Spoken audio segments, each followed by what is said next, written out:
चाहे हम पक्ष से हों, विपक्ष से हों, किसी भी पार्टी को सपोर्ट करते हों या जो भी कुछ करते हों, हिंदू हों, मुस्लिम हों या कुछ भी हों, पहली प्रायोरिटी हमारी है कि हम भारतीय हैं। पहला पहचान हमारा है कि हम भारतीय हैं। और इसी भारतीयता को दिखाते हुए तत्कालीन समय में हमारी सरकार भी सर्वदलीय बैठक भी रखी गई और इसमें किस प्रकार से मिडिल ईस्ट में चलने वाले युद्ध के दौरान हमारा देश इससे निपटेगा और इससे उत्पन्न होने वाले संकटों से पर वर्क होगा, इस चीज़ के दौरान भी नेताओं के बीच में बहुत सारे मीटिंग हुई है। इस समय ऐसा चल रहा है कि मीडिया भी बहुत कुछ हमसे छुपा रही है और अन्य प्रकार के गलत धारणाएं भी हमारे अंदर बन रही हैं, जिसके कारण भी बहुत सारी दिक्कतें हमको झेलनी पड़ सकती है। नमस्कार दोस्तों, मेरा नाम है अंकित सिंह भारतीय। मैं आपका अपने चैनल पर स्वागत करता हूं। आज इस वीडियो में मैं आज चर्चा करूंगा कि इस संकट के समय पर, जो कि मिडिल ईस्ट में चल रहे युद्ध के संकट के समय पर और भी अभी के दौरान जो स्थिति हमारे देश की है और चल रही है, उस दौरान हमारा क्या रोल हो सकता है, हम क्या कर सकते हैं, इसके ऊपर हम लोग आज चर्चा करेंगे। हमें क्या करनी चाहिए, कैसे हम अपने देश को सपोर्ट कर सकते हैं इस समय पर। देखिए, मैं यहाँ पर कोई भी प्रकार का ना तो फंडिंग देने के लिए कहूँगा, बस एक ही कार्य होगा। हम किसी भी पार्टी से, किसी भी पक्ष से, किसी भी विपक्ष से इस चीज़ को भूल करके सबसे पहला मैं कहूँगा एक दूसरे के साथ कदम से कदम मिला करके इसके बारे में चलना पड़ेगा। अगर हम इस समय पर इस क्रिटिकल कंडीशन में लड़ लिए तो भविष्य में फिर हम पक्ष विपक्ष सरकार करते रहेंगे। करना क्या है हमें, तो आइए हम जानते हैं कि अभी के समय हमें क्या क्या की चीज़ करना है। मैं 5 चीज़ें आपको बताऊँगा जिस पर हम लोगों को अभी कार्य करना चाहिए। पहली चीज़, ऊर्जा संरक्षण करें। ऊर्जा संरक्षण करें, मेरी बातों को ध्यान से समझिएगा। ऊर्जा संरक्षण करना है। कैसे हम ऊर्जा संरक्षण करें? ऊर्जा संरक्षण का मतलब ये नहीं होता है कि हमारे पास ऊर्जा जितनी उपलब्ध है उसके अलावा भी बहुत सारी ऊर्जा मंगा करके खूब स्टॉक कर लें और दूसरों को इससे जूझने दें क्राइसिस से। नहीं, ये ऊर्जा संरक्षण नहीं।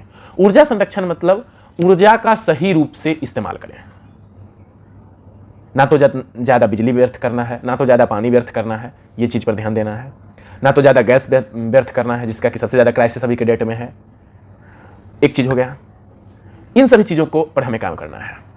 दूसरा और सबसे महत्वपूर्ण चीज़, पर्यावरण संरक्षण पर हमें सीरियस होकर के ध्यान देना होगा।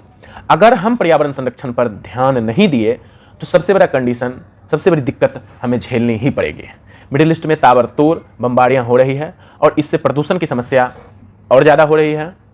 तो इन सभी चीज़ों के लिए भी, प्रदूषण से निपटने के लिए भी, पर्यावरण संरक्षण के लिए भी हमें कार्य करना चाहिए। क्या कर सकते हैं, तो मैंने इसके लिए भी बहुत सारे वीडियोस पहले भी बनाए हैं। वैसे मैं बता दूं, ज़्यादा से ज़्यादा पौधे लगाइए, पानी का बचत कीजिए, ढंग से चलिए, थोड़ा सा सोच विचार करके चलिए। दूसरी चीज़ हो गई। तीसरी चीज़ हमें करनी है क्या, कि हमें अफवाहों से बचना है। अफवाह, जी हाँ, मोबाइल का समय है, अफवाह तो फैलने में समय ही नहीं लगता है, तो अफवाह से बचिए।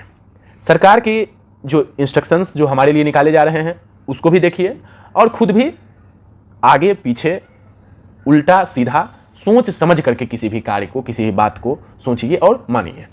अफवाह से बचिए। चौथा, किसी भी प्रकार के इनलीगल स्टॉक बिजनेसेस के बारे में अगर आपको पता चलता है तो उसकी जानकारी कानून तक दीजिए। मतलब ये कि कालाबाजारी है, कालाबाजारी से बचें और कालाबाजारी ना होने दें और ना करें, यह भी चीज़ है। और सबसे अंतिम चीज़ जो ये कि अगर हमारे पास पेटी भरी हुई है तो जिनके पास कुछ भी नहीं है उनको हेल्प करिए।